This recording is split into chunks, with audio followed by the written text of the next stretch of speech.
Everyone tells you how amazing scuba diving is, and it's true. Diving is incredibly magical, but no one tells you what your first dive might actually feel like. So, if you're thinking about starting to dive, or if you booked a dive already, then this video might help you to just eliminate some unnecessary panic and set expectations for your first dive.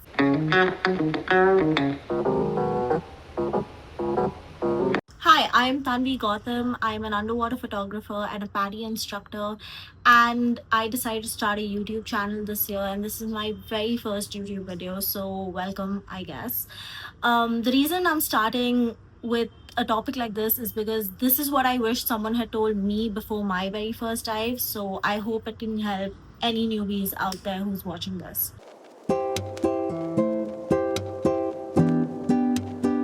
Being seasick is a lot more common than you think it is. The biggest irony of my life is that I have major motion sickness and I have vomited my fair share of it on a dive board. As a newbie diver, if you do go through seasickness, you might think that diving isn't for you, but that is absolutely not the case. It just means that your brain is getting adjusted to something very new and very strange. So you really have nothing to worry about in that case. You just need to remember that you are better off in the water and under the water than you are on the boat. What I've noticed with new divers is that when they go through seasickness, their first thought is that, oh, I do not want to get into the water because I'm going through headaches, I'm feeling nauseous, I want to vomit. But you just have to remember that you are literally better off inside than on the boat. Sometimes the seasickness can get a little bad and you may want to vomit before you reach your dive site. And in that case, just remember it's better out than it is in. And nobody is going to judge you on the dive board. Okay. You might also start feeling a little better once you throw up because that feeling of nausea and the headache mainly will just go away. Before you head for your first boat dive, your instructor may give you some seasickness pills. They will give you this right before you enter the boat, so it will help you from throwing up, but it won't necessarily help with the feeling of nausea and the headaches. At least with my experience, it doesn't usually help. What helps me is chewing gum, smelling orange peels, basically something citrusy. I sit in the open area of the boat. I make sure I'm not near the engine so the fume smell doesn't get to me and aggravate my feeling anymore. And if I still have to vomit, I will just go for it because it's better out than in.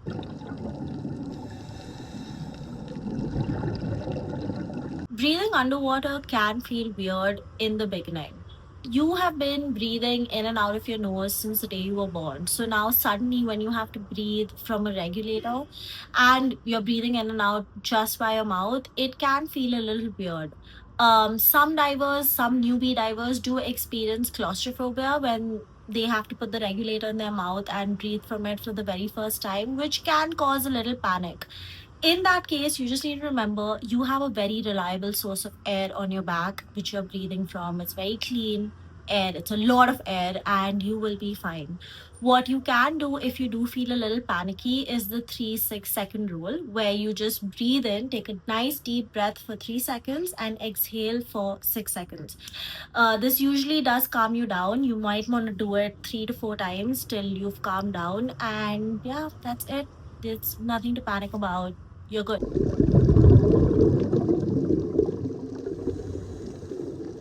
You can vomit, cough, sneeze, and yawn underwater. So, not to put anyone off diving, but yes, you can vomit underwater if you feel that nauseous. And that is exactly why I'm making this video. During one of my first dives, I got extremely nauseous and I had no clue I could throw up underwater if I really had to because no one told me so. And so, newbie me removed my regulator and started panic swimming to the surface. Everything you should not be doing on any dive. So, if you do feel nauseous and want to throw up, just remember the device you are breathing from is an open circuit. I'm sure you guys have seen videos of divers where they're breathing in and once they're exhaling, there are a lot of bubbles coming out. That just means there is an outlet for something to come out. So, if you do have to vomit, your vomit will come out as you're breathing out. it's disgusting. Your throat's gonna burn, and you will want to cancel that particular dive at that moment. Obviously, nobody is gonna blame you for it. You just inform your instructor, tell them what happened. They've probably seen what happened, and they will assist you. The one little good thing that can come out of it is if you do end up throwing up, 80% of the time, really tiny fish might come and start eating it. It's still gross, but it is what it is. So if you do have to throw up underwater, please do not make the mistake I did by removing your regulator and panic swimming to the surface. There's no need for it. If you really have to go for it, just do it and inform your instructor. You will be good. You can also yawn, sneeze, and cough underwater. It's actually a very frequently asked question by my students where they will ask me that, oh, what if I have to cough underwater? What if I have to sneeze? And the answer is yes, you can do all of that underwater. You do not have to worry about these little things. You're good.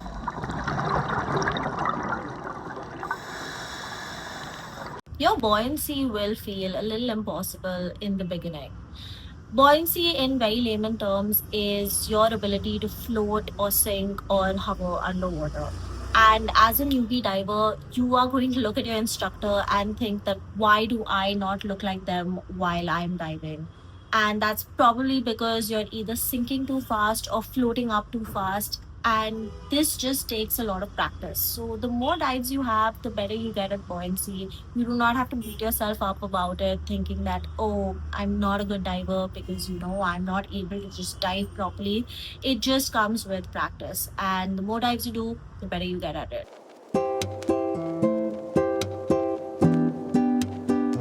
Your mask might leak, and that is completely normal. Um, One of the skills most newbie divers absolutely hate is the mask clearing skills. This is a skill you are taught during your open water training or your Discover Scuba Dive training. And it's a very crucial skill because even if you smile underwater, there's a chance that a little water might seep through your mask, and you want to clear it because you want a better view of whatever you're looking at underwater. So it does not constitute an emergency. It's just a skill requirement. You just need to learn. You will be taught how to clear your mask, and there's nothing to panic. But a lot of divers do panic when there is water in their mask. The reason for this can be smiling, laughing. If you have a beard, that's one of like a big reason. So a lot of guys, my partner for example, he has quite a heavy beard and he constantly has water out here, which now he's just used to. He just clears it as and when required. I laugh a lot underwater, so there's also a lot of water in my mask constantly. It's a very normal thing for me, and I also just keep clearing it as and when. And if you haven't tied your hair properly, so if you have some strands of hair coming in, then that can also seep water in. So there are a lot of reasons why your mask might leak a little.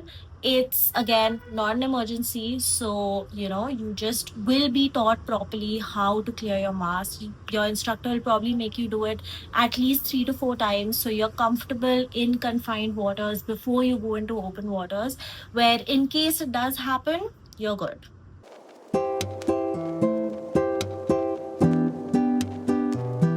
You might feel nervous even if you're excited.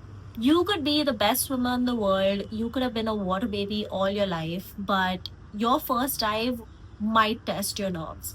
It's very normal. It's nothing to worry about. It's nothing someone's going to judge you about. You just need to make sure that you talk to your instructor if you do feel really, really nervous and tell them how you're feeling. And they will usually talk you out of, the nerves and just reassure you that you're fine, you've been trained for this. You just have to trust your instructor, trust your dive training, and trust yourself.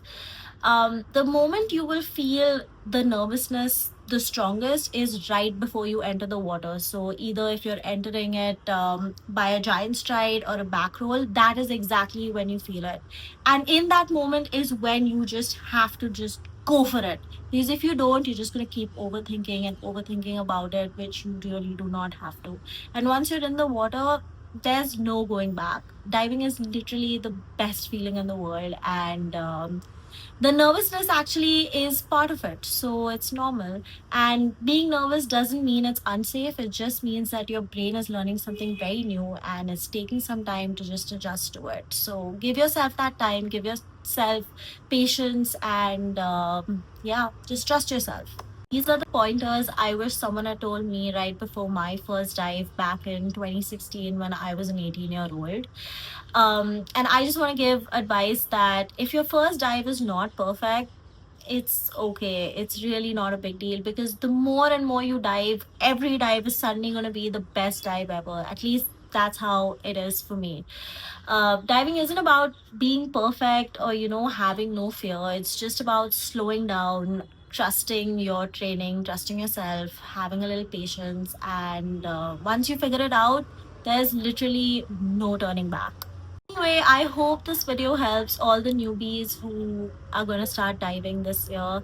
I was pretty nervous making this video, but my 2026 resolution was to put myself out there and make more such content. So I do hope this comes handy. And if you watched all the way till here, I do really appreciate it. It means a lot. And if you guys have any questions, I can add my Instagram and y'all can just DM me with anything dive related.